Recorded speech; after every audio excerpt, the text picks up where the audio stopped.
आज से हम क्लास 9 की केमिस्ट्री शुरू करने वाले हैं और आज की वीडियो में हम देखेंगे कि पदार्थ होता क्या है और यह कैसे बना होता है और इसकी अवस्थाएं कितनी होती हैं। इन्हीं चीज़ों के बारे में अध्ययन करना है। तो आज का हमारा टॉपिक जो है वो क्लास 9 की केमिस्ट्री है। तो चलिए टॉपिक को शुरू करते हैं। तो सबसे पहले हम लोग जान लेते हैं कि पदार्थ क्या होता है।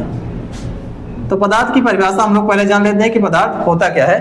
तो ऐसी वस्तुएं जो स्थान घेरती हैं और जिसमें द्रव्यमान होता है उसे हम लोग पदार्थ कह सकते हैं। तो जो स्थान घेरता है, जो स्थान घेरता है और जिसमें द्रव्यमान हो, जिसमें द्रव्यमान हो, तो ऐसी कोई भी चीज हो गई जो स्थान घेरेगी और जिसमें द्रव्यमान होगा उसे ही हम लोग क्या कह सकते हैं, पदार्थ। तो ये सब चीजें हो गई जो हम देख सकते हैं या फिर छू सकते हैं, जिसका हम लोग ज्ञान इंद्रियों के द्वारा अध्ययन कर सकते हैं, उसी को हम लोग क्या कहेंगे, पदार्थ कह सकते हैं। तो इस तरह से पदार्थ की एक परिभाषा मिल जाती है जिसके माध्यम से हम स्पष्ट कर सकते हैं कि कौन सी चीज पदार्थ है और कौन सी चीज पदार्थ नहीं है। तो कोई भी चीज हो गई जिसमें स्थान घेरने की क्षमता होगी और जिसमें द्रव्यमान होगा उसको हम लोग पदार्थ कह सकते हैं। जैसे मार्कर को ही अगर हम लोग देखें तो मार्कर जो होता है स्थान घेरता है और इसमें कुछ ना कुछ द्रव्यमान जरूर रहता है, तो इसको भी हम लोग पदार्थ कह सकते हैं। अगर हम लोग बोर्ड की बात करें तो बोर्ड भी स्थान घेरता है और इसमें वजन होता है, मतलब द्रव्यमान होता है, तो इसको हम लोग पदार्थ कह सकते हैं। तो ये चीजें हो गई कि पदार्थ क्या क्या होता है। अब हम समझते हैं कि पदार्थ क्या नहीं हो सकता है। तो जैसे हमारा मन हो गया, इच्छा हो गई, प्रकाश हो गया, ऊर्जा हो गया, तो इसको हम लोग ना देख सकते हैं और ना ही इसमें द्रव्यमान होता है और ना ही इसमें स्थान घेरने की क्षमता होती है। तो इस तरह से ये चीजें पदार्थ नहीं होंगी। तो इस तरह से हमको परिभाषा एक मिल जाती है कि जो स्थान घेरेगा और जिसमें द्रव्यमान होगा वही पदार्थ होगा। अब हम देखते हैं पदार्थ का वर्गीकरण, मतलब इसको कितने हिस्सों में बांटा गया है। तो पदार्थ के वर्गीकरण की बात की जाए तो इसको दो आधार पर बांटा जाता है, भौतिक अवस्था के आधार पर और रासायनिक संगठन के आधार पर। भौतिक अवस्था के आधार पर और रासायनिक संगठन के आधार पर इसको विभाजित किया जाता है। रासायनिक संगठन के आधार पर। तो इन दोनों आधारों पर ही पदार्थ का वर्गीकरण किया जाता है, जिसके माध्यम से हम इसके बारे में पूरी जानकारी प्राप्त कर सकते हैं और इसी को ही हमको अध्ययन करना है। तो भौतिक अवस्था की बात की जाए तो भौतिक अवस्था के आधार पर पदार्थ जो होते हैं वो मुख्य रूप से तीन प्रकार के होते हैं, ठोस, द्रव और गैस, जिसके बारे में हमको क्लास 9 के सिलेबस में अध्ययन भी करना है। तो ठोस, द्रव और गैस यही भौतिक अवस्था के आधार पर पदार्थ की अवस्थाएं होती हैं। इसके अलावा दो और अवस्थाएं पाई जाती हैं जिसको हम लोग बीईसी या बोस आइंस्टाइन कंडेंसेट के नाम से जानते हैं। और अगली अवस्था होती है प्लाज्मा। तो अगर हम प्लाज्मा अवस्था की बात की जाए तो प्लाज्मा अवस्था में जब कोई वस्तु रहती है तो प्लाज्मा अवस्था में रहने पर यह पिघली हुई अवस्था में रहती है। जिस तरह से अगर हम लोग किसी धातु को पिघला दें या लोहे को गर्म करके पिघला दें, तरल अवस्था में ला दें, तो वही अवस्था प्लाज्मा अवस्था होगी, या ज्वालामुखी जिस रूप में बहता है वही प्लाज्मा की अवस्था मानी जा सकती है। और बीईसी की बात की जाए तो गैसों को अगर अत्यधिक ठंडा कर दिया जाए वही क्या होगी, बीईसी अवस्था हो जाएगी। और हम देखते हैं कि रासायनिक संगठन के आधार पर पदार्थों की अवस्थाएं। तो रासायनिक संगठन के आधार पर अगर हम देखें तो पदार्थ मुख्य रूप से दो प्रकार का होता है, शुद्ध पदार्थ और अशुद्ध पदार्थ। शुद्ध और अशुद्ध। अशुद्ध पदार्थों को हम लोग मिश्रण भी कह देते हैं। तो इस तरह से रासायनिक संगठन के आधार पर पदार्थ दो प्रकार का हो जाता है, शुद्ध और अशुद्ध। अब अगर शुद्ध पदार्थों में भी देखा जाए तो इसके भी दो पार्ट होते हैं, तत्व और यौगिक। तो शुद्ध पदार्थों के प्रकार जो होते हैं तत्व और यौगिक होते हैं। और मिश्रण में भी देखा जाए तो इसमें भी दो पार्ट होते हैं, समांगी और विषमांगी मिश्रण। समांगी और विषमांगी।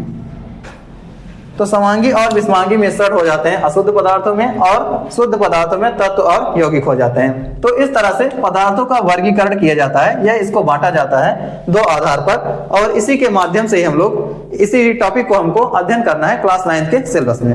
तो पदार्थ की अवस्थाओं को हमने पढ़ लिया, उसकी परिभाषा भी जान गए कि पदार्थ होता क्या है। अब हम देखते हैं पदार्थ का भौतिक स्वरूप, मतलब कोई पदार्थ कैसे बना होता है। पदार्थ का भौतिक स्वरूप मतलब कि कोई पदार्थ कैसे बना होता है, वही उसका भौतिक स्वरूप हो जाएगा।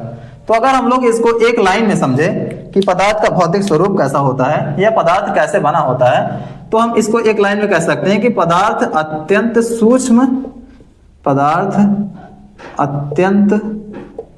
सूक्ष्म कणों से बना होता है, कणों से बना होता है। तो कोई भी पदार्थ हो गया वो छोटे छोटे कणों से मिलकर के बना होता है। अब इसमें भी हम लोगों को 2 पॉइंट मिल जाता है, पहला है सूक्ष्म और दूसरा है कणों से मिलकर बना है। तो इसको अगर हम लोग अलग अलग समझे तो पहला हमको मिला है पदार्थ कणों से मिलकर बना है, पदार्थ कणों से बना होता है। अब इसको जानने के लिए हम लोग क्या कर सकते हैं, एक क्रियाकलाप कर सकते हैं और उसी के माध्यम से ही हम लोग समझ जाएंगे कि पदार्थ कणों से मिलकर के बना होता है। तो उसके लिए करना क्या है, हमको एक बीकर में जल लेना है और उसमें कुछ मात्रा में नमक को डालना है। और जब हम जल में क्या करते हैं, नमक को डालते हैं, तो होता क्या है कि जल की सतह को अगर यहाँ तक रखा गया है और इसमें अगर हम लोग नमक को डालते हैं तो जो नमक रहता है इसके अंदर ही उपस्थित हो जाता है और जल की सतह में भी कोई परिवर्तन नहीं होता है। मतलब अगर यहाँ तक भरा हुआ है तो यहीं तक रहता है, जबकि नमक भी उसी में घुल गया है। तो इससे ये पता चलता है कि जल के भीतर थोड़ी बहुत जगह थी और इसी वजह से ही नमक जो हुआ इस जगह में चला गया। मतलब कि जल जो था वो कणों से मिलकर के बना हुआ था और नमक के जो कण थे वो इसी कण के अंदर चले गए, इसीलिए जल की सतह में कोई परिवर्तन नहीं हुआ। तो इससे पता चल जाता है कि पदार्थ जो है कणों से मिलकर के बना होता है। अब दूसरा पॉइंट हम लोग देखें कि पदार्थ के कण अत्यंत सूक्ष्म होते हैं, पदार्थ के कण अत्यंत सूक्ष्म होते हैं, मतलब कि बहुत ही ज्यादा छोटे होते हैं, अत्यंत सूक्ष्म होते हैं। इसको जानने के लिए भी हम लोग एक क्रियाकलाप कर सकते हैं और उसी के माध्यम से हम लोग समझ सकते हैं कि पदार्थ के कण बहुत ही छोटे छोटे होते हैं, जिसकी हम लोग कल्पना भी नहीं कर सकते हैं। तो इसके लिए क्या करना है, एक बीकर में जल लेकर उसमें रंग का कुछ भाग डालना है या थोड़ा बहुत रंग डालना है। तो हम लोग देखते हैं कि जो रंग रहता है वो पूरे जल में फैल जाता है और फिर उसी जल को अगर हम लेकर के फिर से साफ पानी में डालते हैं, जैसे एक बाल्टी पानी में अगर हम लोग उसी को डाल दें और घोले, तो देखते हैं कि एक बाल्टी का पानी क्या होता है, पूरी तरह से रंगीन हो जाता है। और फिर उसी पानी को लेकर फिर से अगर साफ पानी में डाला जाए तब वो पानी भी रंगीन हो जाता है। तो इससे पता चलता है कि रंग के कण जो थे वो बहुत ही ज्यादा छोटे छोटे थे और वो लगातार पानी में फैलते हुए चले जा रहे थे। इस तरह से हमको पता चल जाता है कि पदार्थ के कण जो होते हैं वो अत्यंत सूक्ष्म होते हैं, बहुत ही छोटे छोटे होते हैं। तो पदार्थ की भौतिक स्वरूप के बारे में भी हमने जान लिया कि पदार्थ कोई बना कैसे होता है। अब हम देखते हैं पदार्थ के अभिलक्षण के बारे में, मतलब उसकी विशेषताओं के बारे में। पदार्थ के कणों की विशेषताएं, जिसको हम लोग अभिलक्षण भी कहते हैं, विशेषताएं या अभिलक्षण। अभिलक्षण या विशेषता का मतलब होता है कोई भी चीज जो आपको दूसरों से अलग कर दे, वही आपकी विशेषता बन जाती है। तो पदार्थ के कण जो होते हैं वो किस तरह से दूसरे चीजों से अलग हो जाते हैं और इनकी विशेषता क्या है, इसको देखते हैं। तो अगर हम बात करें इसके पहले विशेषता के बारे में, तो पदार्थ के कण जो होते हैं अत्यंत छोटे होते हैं या अत्यंत सूक्ष्म होते हैं। पदार्थ के कण अत्यंत सूक्ष्म होते हैं।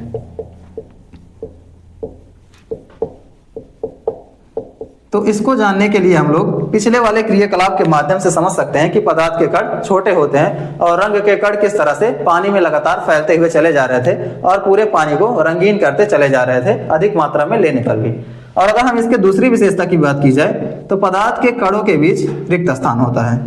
पदार्थ के कणों के बीच रिक्त स्थान होता है, मतलब इनके जो कण रहते हैं उनके बीच में खाली जगह पाई जाती है, रिक्त स्थान होता है।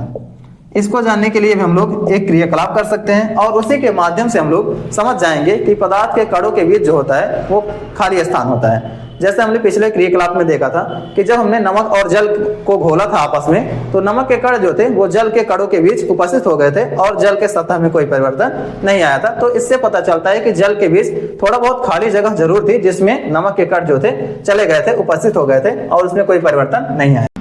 अब हम पदार्थ के कणों की अगली विशेषता को देखते हैं। तो पदार्थ के कण जो रहते हैं वो निरंतर गतिशील होते हैं। पदार्थ के कण निरंतर गतिशील होते हैं, मतलब वे एक जगह पर स्थिर नहीं रहते हैं और हमेशा वे गति करते रहते हैं, निरंतर गतिशील होते हैं। तो इसके लिए हम लोग एक क्रियाकलाप कर सकते हैं और उसके माध्यम से हम लोग समझ जाएंगे कि पदार्थ के कण जो रहते हैं वो निरंतर गतिशील होते हैं। तो उसके लिए करना क्या है, हम लोगों को एक बीकर में जल लेना है और उस जल में क्या करना है, स्याही की बूंद डालना है। तो स्याही की बूंद जब हम लोग उसमें डालते हैं तो होता क्या है कि धीरे धीरे जो स्याही रहती है वो नीचे तक फैल जाती है। तो ऐसा इसलिए हुआ क्योंकि जो जल के कण थे वो जो हमेशा गतिशील रहते हैं और गति करते हुए नीचे तक फैल गए और इसी वजह से ही पूरा जल जो था वो रंगीन हो गया।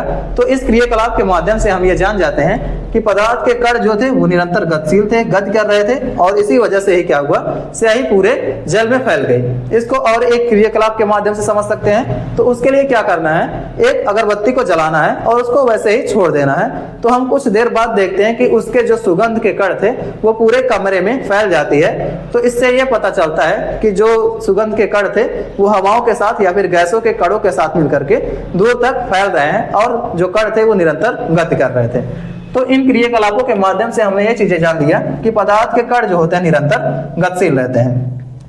और इसी प्रक्रिया को क्या कहते हैं हम लोग, विसरण कहते हैं। मतलब किन्हीं दो पदार्थ के कणों का स्वतः ही आपस में मिलना क्या कहलाता है, विसरण कहलाता है। मतलब अपने आप ही जब दो कण जो होते हैं आपस में मिल जाते हैं तो उसी प्रक्रिया को हम लोग विसरण कहते हैं। जैसे हमने देखा जल और स्याही, इनमें हमने देखा कि इसको हमने घोलने का प्रयास भी नहीं किया लेकिन फिर भी ये अपने आप आपस में घुल गए, तो यही क्या होगा, विसरण कहलाएगा।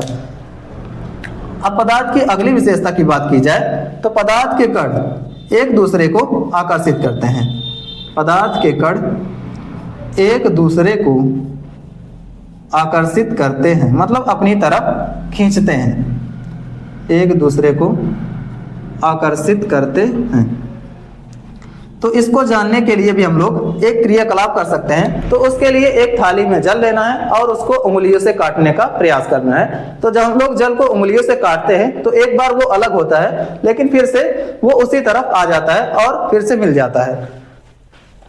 तो यहाँ पर हम देखते हैं कि पदार्थ के जो जल के कण थे वे दूसरे कणों को खींच रहे थे। इसी वजह से क्या हुआ कि वे अपने आप फिर से उसी जगह पर वापस लौट करके आ रहे हैं। ये ठोस में अगर देखा जाए तो ठोस के कण जो रहते हैं बहुत पास पास रहते हैं। इसी वजह से क्या होता है, उनके बीच आकर्षण बल बहुत ज्यादा होता है और इन कणों के बीच लगने वाले बल को क्या कहते हैं, अंतरा अणुक आकर्षण बल कहते हैं। मतलब किन्हीं दो पदार्थ के अणुओं के बीच लगने वाले बल को अंतरा अणुक आकर्षण बल कहते हैं।